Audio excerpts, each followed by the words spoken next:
Metrópole Entrevista. A gente vai conversar agora com o Acácio Miranda da Silva Filho, advogado especialista em Direito Constitucional, Penal Internacional e Eleitoral, e professor universitário também. Acácio, eu queria falar com você sobre a situação do impeachment hoje, né, que é o grande tema aqui no debate sobre Bolsonaro. Os partidos políticos já se movimentaram nesse sentido, já têm falado abertamente do impeachment do presidente, mas nos termos constitucionais já há possibilidade disso acontecer? Há crime de responsabilidade, há materialidade jurídica para que sustente um pedido como esse? Boa tarde. Acácio, tá aí? Boa tarde, André. É um grande prazer falar com você, amigo, e com os nossos queridos e queridas ouvintes. A bem da verdade, você tem toda a razão ao mencionar que o impeachment tem sido, nos últimos dias, o grande tema que tem permeado todo o cenário político brasileiro. No que diz respeito ao fundamento ou aos fundamentos, é importante nós fazermos dois retrocessos. Primeiro, no dia 7 de setembro. Foram feitas as manifestações no dia 7 de setembro. O presidente, neste dia, fez dois discursos, um discurso em Brasília e um discurso aqui em São Paulo. E os dois discursos foram bastante contundentes no sentido de atacar de forma mais clara o Supremo Tribunal Federal e de forma mais contida, mas também ao ataque em relação ao Poder Legislativo. E quando nós pensamos nestas duas falas do presidente, nós somos remetidos automaticamente ao artigo 85 da Constituição Federal, que fala sobre os crimes de responsabilidade, as hipóteses onde há os possíveis crimes de responsabilidade. E uma das hipóteses lá elencadas é o desrespeito à harmonia e à separação de poderes. No momento em que o presidente diz e faz ataques explícitos ao Supremo Tribunal Federal, supostamente já é possível nós extrairmos daí uma possibilidade de impeachment. E você e os nossos ouvintes perguntam por que supostamente? E eu digo que o verbo necessário para a caracterização do crime de impeachment é o verbo atentar. E muitas pessoas, e eu me filio até aos que entendem dessa forma, pensam que o atentado não pode ocorrer ou não há o atentado quando o presidente simplesmente expressa as suas opiniões. Num sentido oposto, há quem diga que o presidente está sim atentando quanto à separação de poderes, quando ele, enquanto presidente da República, vem a público numa manifestação e faz ataques explícitos ao Supremo Tribunal Federal. Apesar dessa discussão jurídica, é necessário que nós lembremos de outro aspecto. O crime de responsabilidade está sujeito a um julgamento político, diferentemente dos outros crimes, onde o julgamento é jurídico, estritamente técnico. No caso do impeachment, há um julgamento político por parte da Câmara dos Deputados, quando da admissibilidade, e por parte do Senado Federal, quando do julgamento do mérito. Ou seja, hoje todo este entendimento está vinculado a uma vontade política do Congresso Nacional, que, a partir da nota emitida pelo presidente da República esta semana, parece ter esfriado um pouco essa vontade do Supremo Tribunal Federal. Agora, quando nós olhamos para o enfrentamento à pandemia, várias foram as falhas do presidente da República, o que, no entendimento de muitas pessoas, dá ensejo ao impeachment, dá um ensejo ao cometimento do crime de responsabilidade por conta das vidas que foram perdidas em virtude da narrativa do presidente. Agora, Cássio, você citou, né, que é um processo jurídico também e também político. E aí a gente entra numa figura central que é o presidente da Câmara, né? Que é a figura que dá o start, começa o processo de impeachment. Bolsonaro já tem mais processos de impeachment do que Lula, Dilma e Temer juntos, né? Tem um levantamento da Metrópolis, o site, falando sobre isso. Eu queria que você falasse especificamente sobre essa questão. Como é que o presidente da Câmara acaba sendo essa figura que pode barrar um processo, ainda que ele tenha respaldo popular e também interesse político, né? Há sempre essa figura que vira uma espécie de guardião, de porteiro do andamento desse processo. Então, no caso agora, o Arthur Lira não quer mover e não há outras forças que possam agir nesse sentido para que o processo seja movido, ou basta ter que depender da boa vontade e das composições políticas do presidente da Câmara? O presidente da Câmara é figura central no processo de impeachment, uma vez que todos os pedidos são dirigidos a ele. E cabe ao presidente da Câmara a análise desses pedidos para que eles sejam remetidos às comissões e depois ao plenário da Câmara. Contudo, existem dois entraves neste contexto. Um primeiro entrave não há nenhuma obrigatoriedade quanto à análise desses pedidos por parte do presidente da Câmara.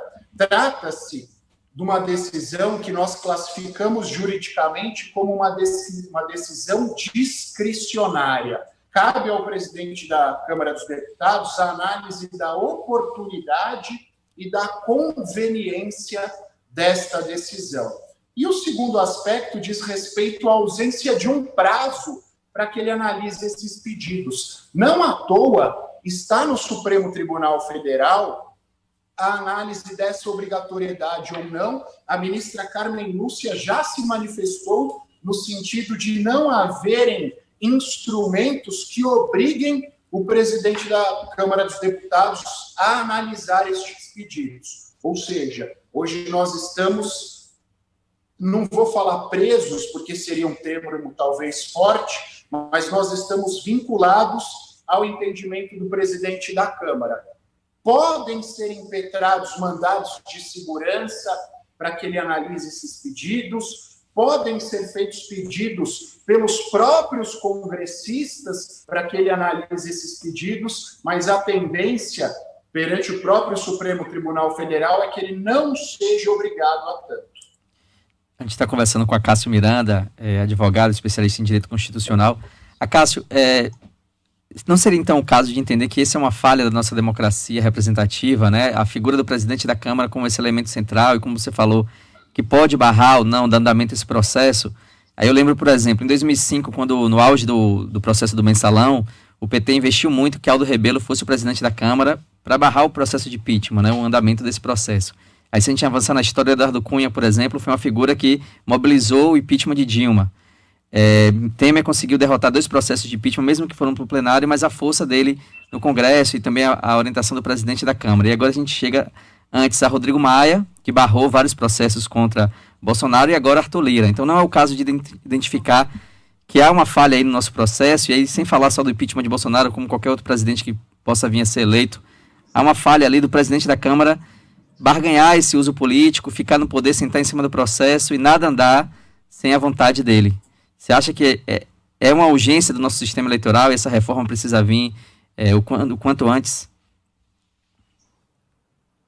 Eu acho que são alguns aspectos. Primeiro, não é só uma questão vinculada ao nosso processo eleitoral, mas o nosso sistema eleitoral. Talvez, se nós repensássemos o nosso sistema político no seguinte sentido, o estabelecimento do parlamentarismo ou até de um semipresidencialismo, onde nós tivéssemos uma figura abaixo ou ao lado do presidente da República que tivesse uma maior interlocução com o parlamento e no caso de eventuais fragilidades do gestor ou do chefe do Poder Executivo, nós pudéssemos trocar esta figura que estivesse à frente do governo, ou seja, o primeiro-ministro, e aí nós estaríamos elucidando a sistemática como um todo de forma menos grave, criando menos traumas no sistema. Agora, falando sobre a questão do impeachment e do presidente da Câmara, talvez a solução fosse nós estabelecermos um prazo para que ele admitisse ou negasse o pedido de forma fundamentada, obviamente. Porque hoje, e eu não estou dizendo que é o caso do Arthur Lira, mas quando nós olhamos para a história e o passado não tão recente, nós temos uma democracia jovem, um presidente, o nosso primeiro presidente, sofreu impeachment, Fernando Henrique ficou 8 anos, foram inúmeros os pedidos de impeachment, nos 8 anos do Lula foram inúmeros os pedidos de impeachment, nos 6 anos da Dilma, inúmeros pedidos, nos 2 anos do Temer, inúmeros pedidos, e agora, nesse período do Bolsonaro, também inúmeros pedidos. Isso demonstra 3 coisas. Primeiro, a já mencionada fragilidade do sistema. Segundo,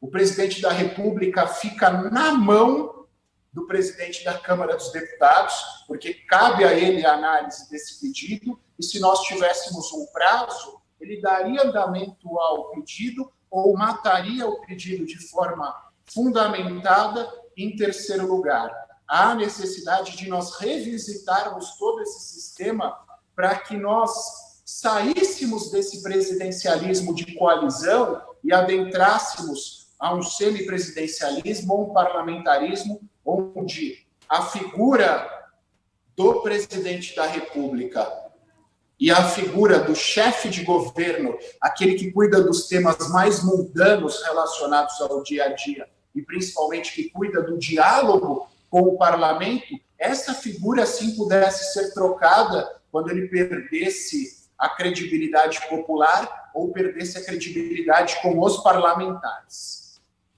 Esse é um sistema que já existe em muitos países, né? Inclusive o voto de desconfiança para substituir essa figura que fica ali em interlocução com o Congresso. Os Estados Unidos têm essa figura muito representativa do presidente como alguém que faz a composição internacional. Você acha que qual modelo seria melhor para o Brasil nesse sentido, né? De qual país a gente poderia, não digo copiar, mas tentar usar as referências possíveis e implantar algo parecido aqui? São 3 sistemas principais e eu vou citar 3 países que adotam cada um deles. Em relação aos Estados Unidos, que foram mencionados por você, eles adotam um sistema presidencialista como o nosso. Contudo, existem certos entraves ou certos mecanismos de freios e contrapesos impostos ao presidente. Mas é um sistema muito parecido com o nosso. Segundo lugar, eu cito o sistema francês. Na França, há um semipresidencialismo, ou seja, há o presidente da República, o próprio presidente da República escolhe um primeiro-ministro, que é parlamentar ou não. Hoje o primeiro-ministro francês não foi parlamentar e ele funciona como um CEO do governo.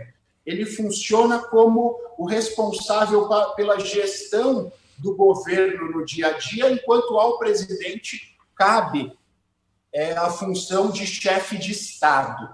E um terceiro sistema é o sistema italiano, que é um parlamentarismo puro.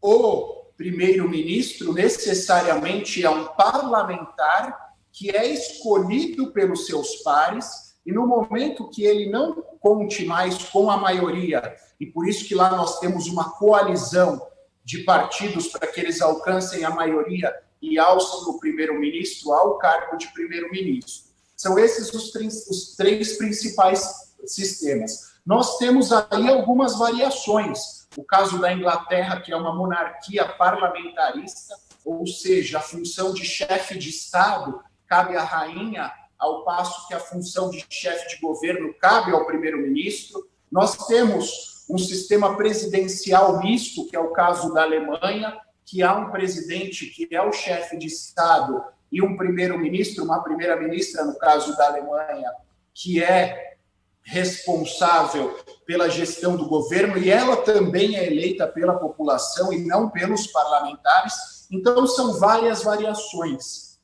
É até redundante o que eu digo, mas é assim que tem funcionado. Eu acho que talvez a solução mais próxima e mais simples seria o semipresidencialismo nos moldes da França, porque a população elege diretamente um presidente da República, ele escolhe um primeiro-ministro e esse primeiro-ministro faz a gestão do dia a dia.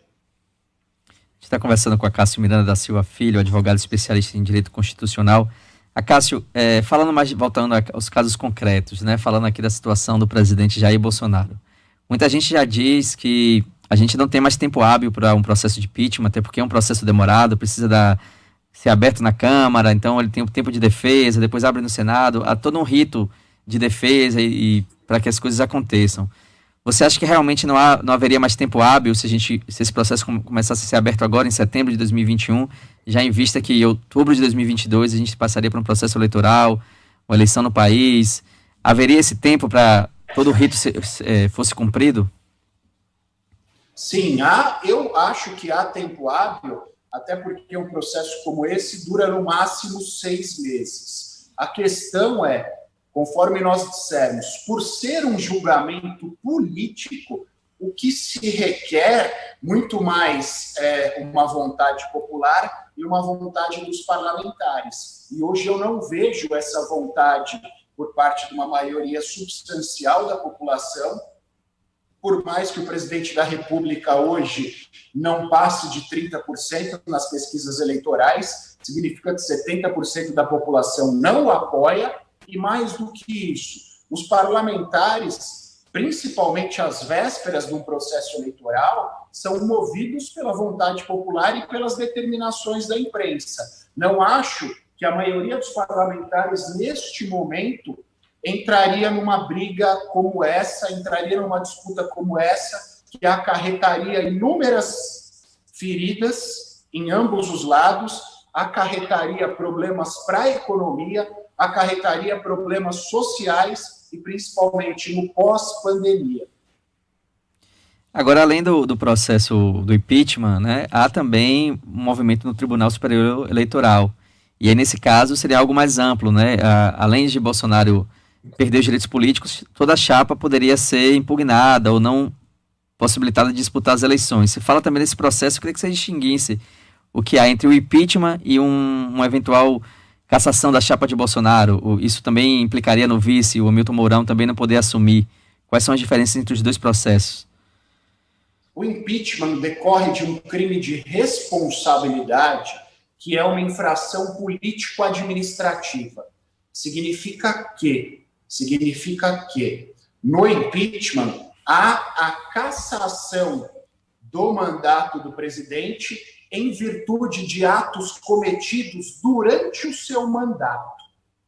Ao passo que a cassação pelo Tribunal Superior Eleitoral decorre de infrações eleitorais cometidas durante as eleições. Portanto, antes da diplomação do presidente da República, antes que ele fosse alçado ao cargo de presidente da República. Esta infração eleitoral é julgada pelo Tribunal Superior Eleitoral, como já disse, em virtude de irregularidades durante as eleições ou até antes das eleições. Ela leva à cassação da chapa, portanto, seriam cassados o presidente da República e o vice-presidente, porque toda a chapa será tida como irregular. A peculiaridade é, tanto o impeachment como o processo eleitoral levam à inelegibilidade do presidente da República por determinado período. Cássio, nosso tempo já está quase esgotando, mas eu queria lhe fazer uma última pergunta. Muita gente fala que o Brasil acabou banalizando o processo de impeachment. Você citou, inclusive, vários pedidos, né, que foram feitos durante a gestão de Fernando Henrique Cardoso, de Lula, de Dilma, e a gente tem desde a história da Nova República até aqui 2 processos consumados, né, contra Collor e Dilma Rousseff. Você acha que esse seria um argumento para não sustentar mais uma abertura de processo de impeachment contra o Bolsonaro, ou seja, a gente não conseguir manter mandatos e cumpri-los até o final? Os únicos da Nova República são Fernando Henrique e Lula. Todos os outros interrompidos. Se a gente recuar também na história, antes da ditadura militar, João Goulart não terminou o mandato, Jânio Quadros renunciou. Então são poucos na história do Brasil que a gente consegue cumprir e manter uma legitimidade democrática, né? Uma tradição democrática. Você acha que seria um argumento para não levar adiante o impeachment de Bolsonaro? Eu acho que nós faríamos uma tese aqui falando sobre tudo isso, André. mas eu acho que a gente pode fragmentar o seu questionamento em algumas frentes. Primeiro, a nossa democracia é uma democracia relativamente nova. E nós, infelizmente, tratamos a política não com racionalidade, mas nós tratamos a política com paixão. Essa polarização que nós vivemos hoje é bastante significativa nesse sentido.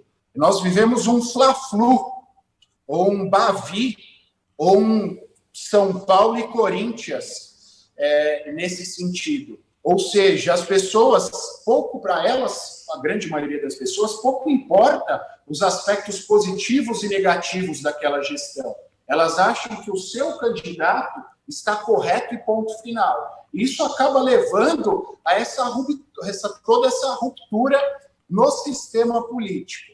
O segundo aspecto diz respeito à nossa fragilidade econômica e social. Todos os presidentes que caíram muito mais por fragilidades econômicas e sociais do que por problemas robustos relacionados à ruptura do sistema democrático.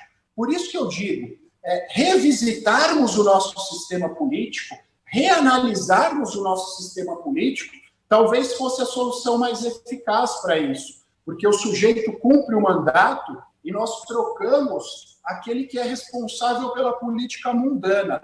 Isso seria menos traumático para o sistema como um todo. Cássio, eu só vou discordar do Bavi, porque no caso aqui não é polarização, não. O lado do Bahia é muito maior, então não chega a polarizar de fato.